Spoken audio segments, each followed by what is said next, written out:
안녕하세요. 저는 올해로 60세가 된 여자입니다. 전생에 죄를 많이 지었는지 여태껏 죄값만 치르고 살아왔다고 해도 과언이 아닐 정도의 삶을 살아왔어요. 저에게는 쌍둥이 두 딸이 있었습니다. 저는 제 나이치고는 늦게 결혼한 편이었는데 28살쯤 부모님의 소개로 만난 사람과 결혼하여 지내고 있었죠. 그렇게 2년 후 저에게 쌍둥이 딸이 생겼고 남편은 농사를 짓는 사람이었어요. 다정하지는 않지만 그래도 한 집안의 가장으로서 든든하게 해주는 사람이었죠. 그렇게 우리 딸들은 공부도 잘하여 고등학교에서도 서로 1, 2등을 다투는 그런 아이들이었습니다. 아이들은 서울권 대학을 가게 되었어요. 그때 제가 따라갔어야 했나 고민을 많이 했는데 집에 홀로 있을 남편을 생각하니 발길이 떨어지지 않았고 그래도 같은 대학교에 갔으니 둘이 서로 의지하며 잘 지내지 않았을까 싶더라고요. 그런데 저희 두 딸은 성향이 완전 달랐습니다. 첫째 딸은 내성적이고 말수를 아끼는 성격인 반면에 둘째 딸은 굉장히 활발하고 사람과 어울리기를 좋아하는 편이었죠. 또 저와도 사이도 무척 좋아서 제가 일주일에 한두 번은 꼭 딸들이 사는 자취방에 가서 같이 데이트도 하고 쇼핑도 하고 거의 한 몸처럼 지내던 사이였어요. 그래서 늘 주변 사람들의 부러움을 샀었죠. 그러던 어느 날 여느 때와 다름없이 주말에 딸들 집에 가려고 짐을 챙겨서 서울에 도착했습니다. 그런데 보통 토요일이라도 낮에는 도서관에 가서 나란히 공부하던 두 딸이었는데 첫째 딸이 이불을 머리끝까지 덮고 방에 누워 있더라고요. 그래서 지아야 하고 부르니 소스라치게 놀라며 바르르 떠는 게 아니겠어요. 저도 딸애가 그렇게 떠는 걸 보니 너무 놀라서 무슨 일이야 지아야? 왜 그래? 어디가 아파? 하고 물었더니 한 20분을 그렇게 말도 안 하고 떨다가 갑자기 평소와 똑같이 행동을 하더라고요. 그래서 지아야 왜 그런 거야? 그랬더니 지아는 저에게 엄마 놀랐지? 가끔 스트레스 받는 날이면 이렇게 오한이 드는 것 같이 떨릴 때가 있어. 그래서 이렇게 이불 덮고 누워있으면 또 무슨 일이 있었냐 싶을 정도로 괜찮아지더라고. 하며 저를 안심시키며 웃더라고요. 저는 그때까지도 그냥 정말 그런 것일까 생각하고 말았습니다. 그러던 지아가 졸업하고 1년 정도 취준생을 하며 준비를 하더니 직장에 들어갔고 거기서 남자친구가 생겼다고 하더군요. 정말 내성적이고 사람 만나는 것도 별로 좋아하지 않았던 애라 남자는 만날 수 있을까 걱정했는데 둘째인 시아보다도 먼저 연애를 했다는 게 놀랍더라고요. 그렇게 막 사회생활을 시작한 지 1년 무렵 지아는 저에게 그 남자와 결혼을 하고 싶다고 했습니다. 그래서 저는 내심 너무 서운했어요. 한 번도 그런 티를 낸 적이 없었고 워낙 붙어 지냈기에 갑자기 딸이 시집을 간다고 하니까 시아와 저는 너무한 거 아니냐, 좀 더 늦게 가라 계속 타일렀지만 지아는 완고했죠.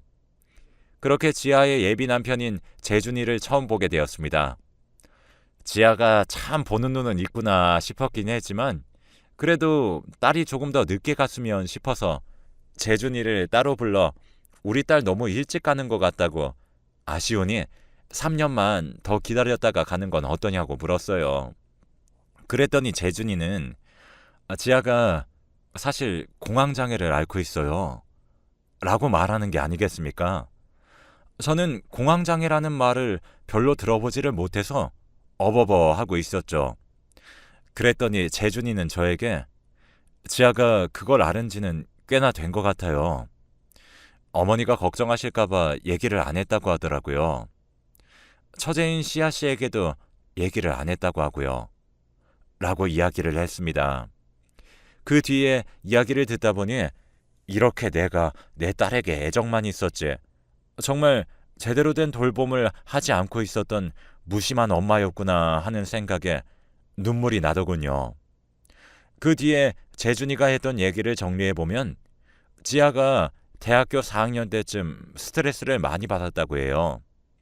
아무래도 원하던 직장을 들어갈 수 있을까 고민도 많이 했고 불안해했었다고 하더군요. 그러다 도서관에 가서 시간이 늦은 줄도 모르고 공부를 하고 있었는데 갑자기 가슴이 미친 듯이 뛰면서 숨이 막히는 것 같고 손발이 저리면서 온몸에 힘이 쭉 빠지는 느낌이 들었다고 해요. 이대로 있다가는 죽을 것 같다는 생각이 들어 119에 전화해 응급차에 실려갔다고 합니다. 근데 응급차에 실려가는 와중에 조금씩 진정이 됐고 여러 가지 검사를 받았지만 아무런 이상이 없다는 말을 듣고 집으로 돌아왔다고 하더군요. 그런데도 한 달 주기로 그런 증상들이 계속해서 나타났고 주변 친구들이 그런 반응을 보인 지아에게 혹시나 심장이나 이런 곳에 이상이 있는 건 아니냐, 정밀 검사를 받아봐라 해서 여러 군데를 돌아다니며 검사를 받아봤지만 전혀 이상이 없었다고 합니다. 그렇게 취업을 준비할 무렵 심리 상담을 받으러 가봤는데 공황장애일 수도 있다는 진단을 받았다고 해요. 지아는 처음에는 부정했다고 하더군요.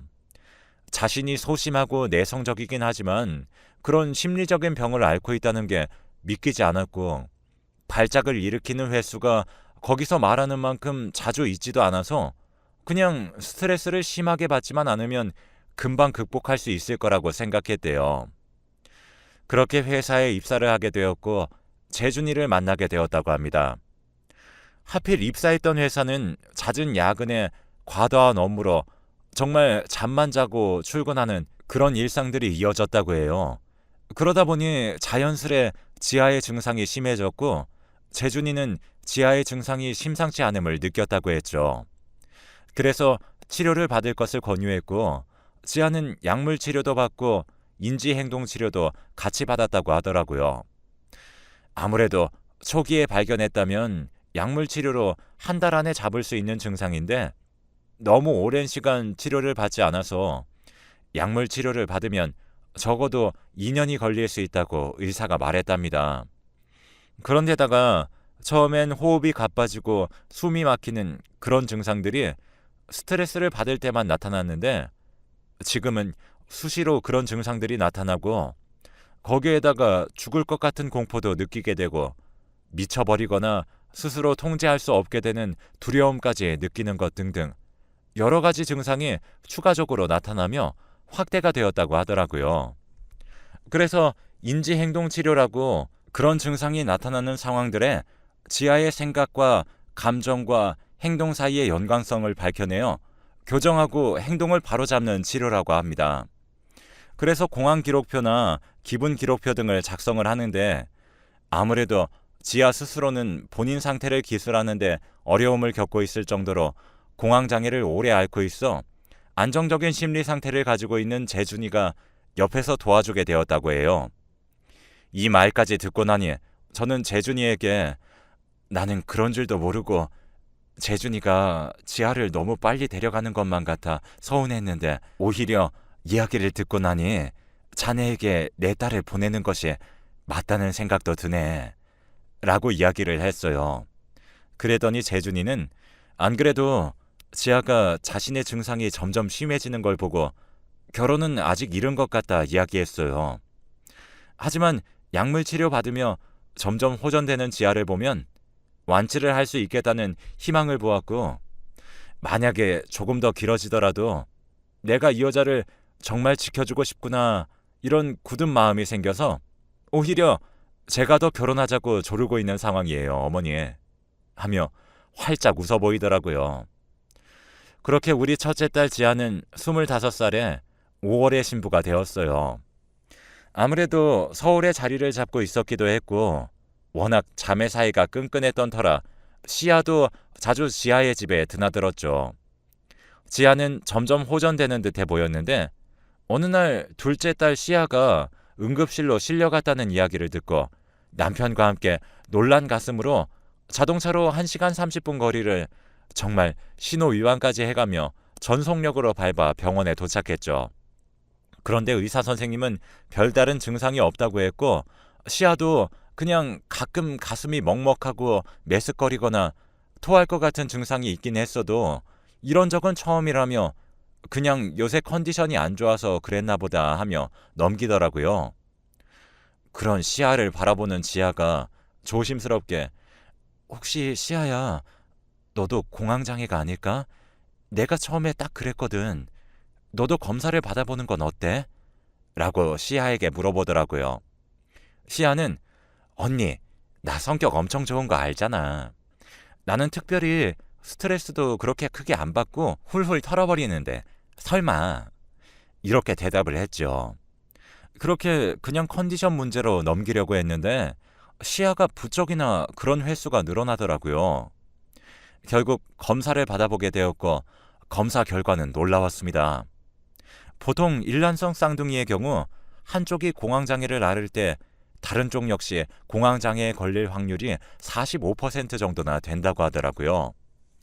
시야와 지아 둘 다 그런 경우에 해당하는 거죠. 지아는 그 이야기를 듣고는 주저앉아 펑펑 울었습니다. 시아는 그런 지아를 보며 언니, 그깟 공황 나는 금방 극복할 거야. 나 성격 좋은 거 알지? 걱정하지 마. 지켜봐봐. 나 2주면 이겨낼 수 있을걸?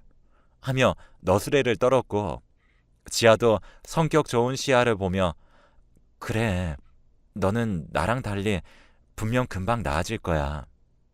그래도 미안해. 라며 서로 안아주었죠. 그러고 보니 옛날에는 이런 병명은 없었지만 저희 친정 아버지도 비슷한 증세를 몇 번 보이셨던 것 같습니다. 친정 아버지는 제가 살고 있는 집에서 10분이면 가는 거리에 살고 있었어요. 결혼한 후에도 늘상 찾아뵙고 밥도 자주 먹었었고 시아와 지아를 정말 너무 예뻐하셨죠. 그런 아버지를 가끔 보고 있다 보면 숨을 헐떡거리시며 가슴을 부여잡고는 방으로 들어가시기도 했습니다. 아버지도 검진을 받으셨지만 건강에는 이상이 없었다 보니 별다른 치료 방법을 모른 채 그렇게 지내셨죠. 그래서 사람을 그렇게 좋아하던 아버지가 사람들이 집에 다수가 찾아오면 그런 증상들을 보이셨고 그러다 보니 사람들이 찾아오는 걸 점점 꺼려 하시더라고요. 그러다 사람들이 찾아오지 않아도 그런 증상들이 조금씩 찾아왔습니다. 그런데 엄청 심각할 정도는 아니었고 10분 정도 쉬시면 또 괜찮아져서 대수롭지 않게 여기셨죠. 그런데 어느 순간부터 증상이 나타나는 빈도가 매우 잦아져 걱정스러울 무렵에 제가 쌍둥이를 낳았어요. 아버지는 손녀들을 보고 기운을 차리신 건지 증상들의 빈도가 확연히 줄어들었죠. 그래서 아버지는 시아와 지아를 이런 복덩이들 하면서 그렇게도 예뻐하셨습니다. 그러다 갑자기 어느 날 불의의 사고로 돌아가셨죠. 아무튼 다시 지아와 시아의 이야기로 돌아가자면 지아는 시간이 흘러 예쁜 딸아이를 낳았어요. 시아는 조카 바보가 되어 더 부쩍 지아와 가깝게 지냈죠. 그렇게 시아도 지아도 아이들이 태어난 이후로 공황장애와는 점점 멀어지는 듯 보였습니다. 그런데 어느 날 시아가 계속 속이 메스껍고 이상하다며 토를 자주 하기 시작하더라고요. 마치 입덧처럼 말이죠. 그걸 본 전 처음엔 공황이 또 찾아왔나 싶어서 약을 먹이려고 했어요. 그런데 시아가 가만히 생각에 잠기더니 갑자기 급하게 집을 뛰쳐나가더라고요. 한참 뒤 집으로 돌아온 시아의 손에는 임신 테스트기가 하나 들려 있었습니다. 내밀길래 자세히 들여다보았죠. 2줄이더군요. 심장이 덜컥 내려앉았습니다. 저는 시아에게 이게 무슨 일이니? 연애도 안 하던 네가 무슨 일이냐? 물으니 시아는 자주 클럽에 놀러 가는데 그때 만난 남자의 아이를 가지게 된 것 같다고 이야기하더군요. 저는 당연히 반대했어요. 하루라도 빨리 아이를 지우자고 했죠. 시아는 그런 저의 손을 뿌리치며 엄마, 나 예전부터 말했잖아. 결혼은 하지 않아도 좋지만 아이는 낳고 싶다고. 어차피 남자한테 관심도 없었어. 오히려 나에게 임신이 축복처럼 느껴져. 그냥 이에 낳아서 애랑 둘이서 살래. 나 그럴 만한 능력도 돼. 라며 저를 차분히 설득하더군요. 워낙 본인이 한번 마음을 먹으면 해내는 시아였기에 시아의 뜻을 따라주기로 했습니다. 그렇게 시아와 지아는 1살 차이 나는 아이들을 낳아 이제는 가끔 저희 부부가 살고 있는 시골집을 놀러 왔었죠. 그렇게 행복하고 단란한 시간이 흘렀습니다. 그러던 어느 날 정말 시간을 되돌리고 싶은, 제 목숨을 팔아서라도 돌리고 싶은 그런 날이 있었어요. 재준이가 시아와 지아에게 아이를 맡아줄 테니 자매끼리 1박 2일로 여행이라도 다녀오라고 했나 봐요.